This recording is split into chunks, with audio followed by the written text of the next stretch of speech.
Connacht put away a second string Sharks team at the sports ground. My name's Mark. Let's talk rugby.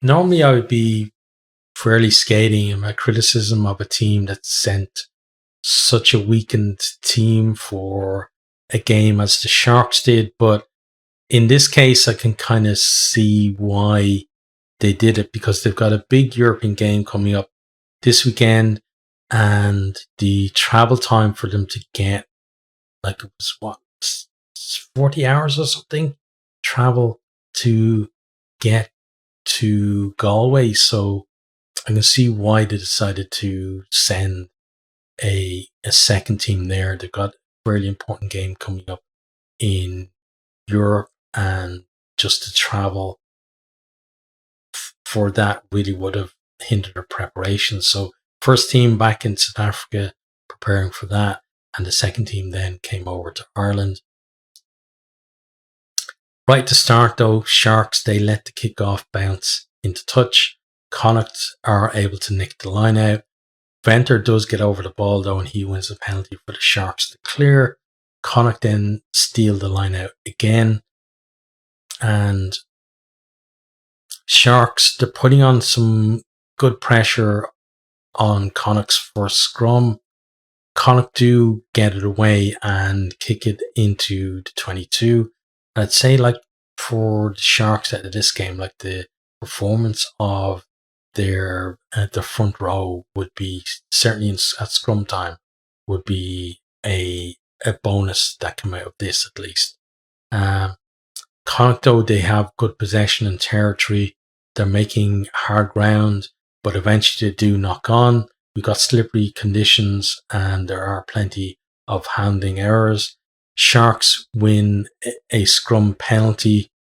They kick it up the line and they get their first chance in the Connacht half, but they knock on at the line out. I kind of feel at this point, whoever can eliminate the errors from their game is going to win.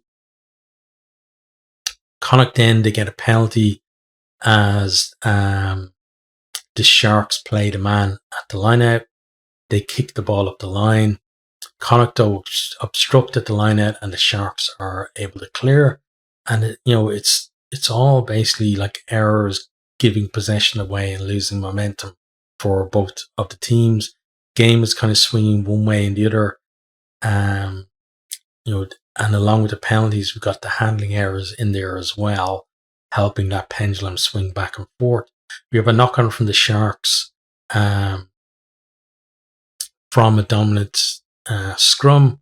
We get good attacking position for Connacht there, but again, they're under pressure in the scrum. They break into the 22. The Sharks are offside, so Connacht, from the penalty, they go into the corner.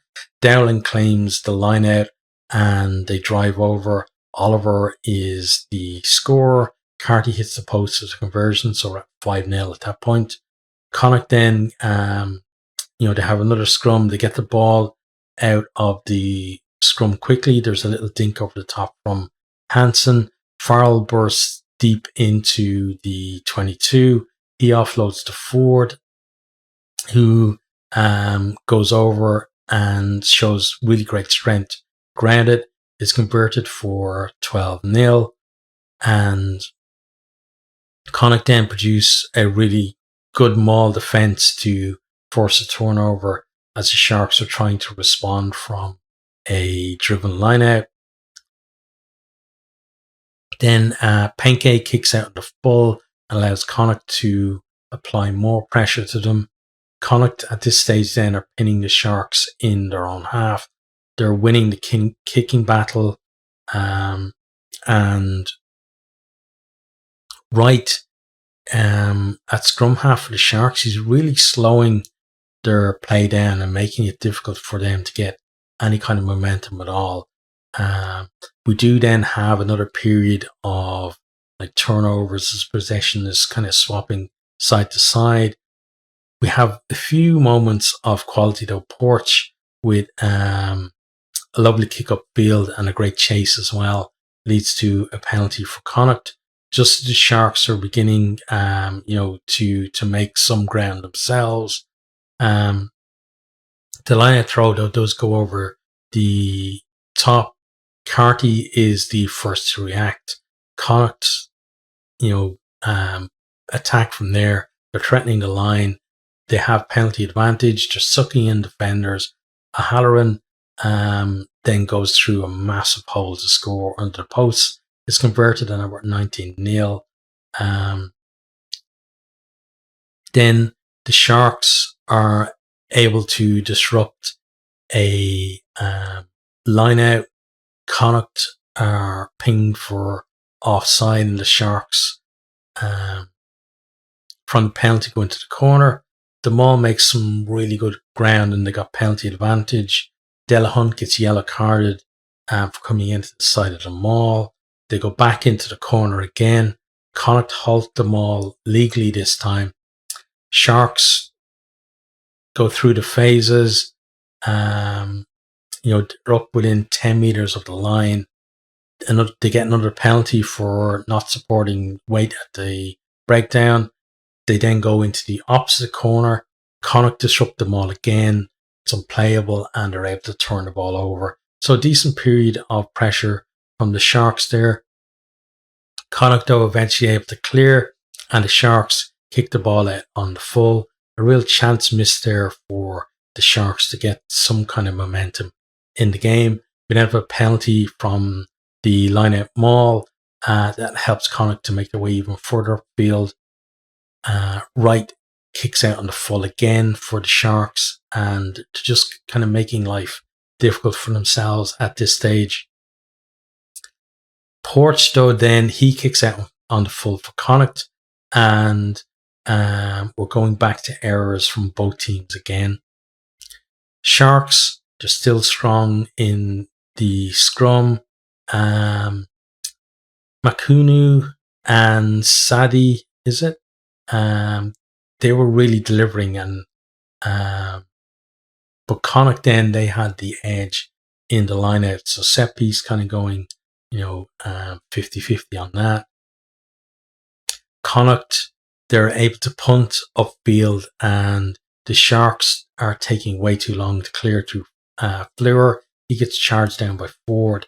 Ford gets the ball first. He's able to dot down for the try. Conversion missed, and we're 24-0. The game is gone at this stage for the Sharks. They do, though, make some good ground up the wing deep into the 22. Decent carry from Ventnor. The forwards go close, and this time they're the ones who are sucking in defenders. And when they spread the ball out wide, there's plenty of room for Van Rensburg to go over for the try. That's converted from Cronje. We're at 24-7. Sharks then get another consolation try right at the end through Bluyer. It's not converted, so we're at 24-12, and that's how we finish on that one. Some of these Sharks players definitely look like good prospects for the future, but collectively just not up for it today. But if the team do the business next week, the first team that is, do the business next week in Europe, I think this trip will definitely be worth it for them. They have uncovered some decent players for the future there. For Connacht, it's a decent win, and they get themselves a bit of momentum going into Europe themselves too.